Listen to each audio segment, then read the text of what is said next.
Businessman मेहनत बड़ी करता है, लेकिन ना तो बिजनेस ग्रो करता है ना ही पैसा बढ़ता है, बल्कि परेशानी बढ़ती जाती है, ब्लड प्रेशर बढ़ता चला जाता है, कर्जे बढ़ रहे हैं, बोझ बढ़ रहा है और मुस्तकबिल की परेशानियां खाई जा रही हैं। ऐसा क्यों होता है? ये वो बिजनेसमैन है जो हमेशा मसरूफ रहते हैं। सिर्फ मसरूफ रहते हैं सर, मसरूफ रहना प्रोडक्टिविटी नहीं है।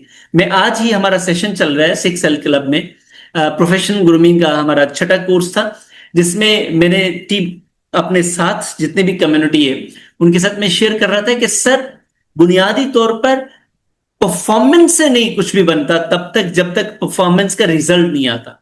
सो आपका सारा दिन बिजी रहना, रात को भी बिजी रहना, अगर आपको रिजल्ट्स नहीं दे रहा तो फिर क्या फायदा इस सारी चीजों का? क्योंकि आपको तो मतलब है रिजल्ट से, रिजल्ट आएगा तो फिर परफॉर्मेंस, प्रोडक्टिविटी बन जाएगी। सो प्रोडक्टिविटी और परफॉर्मेंस में फर्क ये है कि परफॉर्मेंस में एक पर्सन बिजी बिजी बिजी रहता है, जबकि प्रोडक्टिविटी में क्या होता है कि आपकी उस परफॉर्मेंस से थोड़े ही सही रिजल्ट आना शुरू हो जाते हैं।